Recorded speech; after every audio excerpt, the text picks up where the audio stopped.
మనం chicken pox వచ్చిన పేషెంట్స్లో సాధారణంగా గ్రామ ప్రజల్లో కానీ ఈవెన్ సిటీస్లో కానీ వేపాకు మీద పడుకోబెట్టడం, ఇంకా నేమ్ ట్రీట్మెంట్ ఇవ్వకుండా ఉండడం, పస్తులు పెట్టడం ఇటువంటివి చేస్తారండి. వాటికి ఏ రకమైన సైంటిఫిక్ శాస్త్రీయ ఎవిడెన్స్ అంటే సైంటిఫిక్ ఎవిడెన్స్ అనేది లేదండి. సో పెట్టారు కానీ ఐడియలీ పెట్టకూడదు. పెట్టినా కూడా ఒకవేళ మనకి దాంతోపాటు తీసుకోవాల్సినటువంటి జాగ్రత్తలు, మందులు డాక్టర్ సలహా ప్రకారం ఏదైతే మందుల అవకాశం ఉందో అది తీసుకోవాలండి.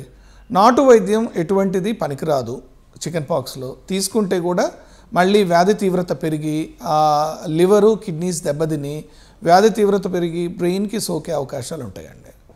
సో చికెన్ పాక్స్ వ్యాక్సినేషన్ గురించి వస్తే చిన్నపిల్లల్లో యూజువల్లీ ఇమ్యునైజేషన్ ప్రోటోకాల్ ప్రకారము 2వ సంవత్సరంలో మొదటి డోసు, 4 నుంచి 6 సంవత్సరాల మధ్యలో 2వ డోసు ఇస్తారండి, రాకుండా వ్యాధి నిరోధక శక్తి పెంచేదానికి.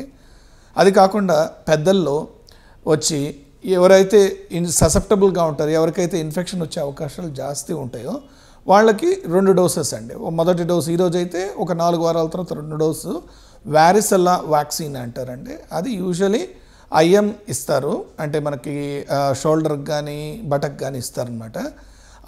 ఆ ఇంజెక్షన్ అనేది మనం 4 వారాల గ్యాప్లో తీసుకోవాల్సి ఉంటుంది. అదే కాకుండా వ్యాధి నిరోధక శక్తి ఎవరెవరైతే తగ్గి ఉంటాయో ఆ వ్యాధి నిరోధక శక్తి తగ్గి ఉండేటువంటి పేషెంట్ లైక్ డయాబెటిక్స్ కానీ, హెచ్ఐవి పేషెంట్స్ కానీ, అండ్ దాంతోపాటు ఎవరైతే ఇంటర్నేషనల్ ట్రావెల్ చేస్తారో, విదేశాల పర్యటనలు ఇటువంటివి చేస్తారో వాళ్ళందరిలో కూడా చికెన్ పాక్స్ వ్యాక్సిన్ తీసుకోమని చెప్తాం. అదే కాకుండా ప్రెగ్నెన్సీ ఎవరైతే ప్లాన్ చేస్తున్నారో, గర్భం ఎవరైతే ప్లాన్ చేసుకుంటున్నారో ఆ మహిళలకు కూడా ప్లాన్ చేసుకునే 3 నెలల నుంచి 6 నెలల వరకు ముందు వరకు 2 డోసుల వ్యాక్సిన్ తీసుకోమని చెప్తామండి. ఎందుకంటే ప్రెగ్నెన్సీలో కానీ ఇన్ఫెక్షన్ వస్తే బిడ్డ మీద, ప్రెగ్నెన్సీ అవుట్కమ్ మీద ఎఫెక్ట్ పడే అవకాశాలు ఉంటాయి కాబట్టి.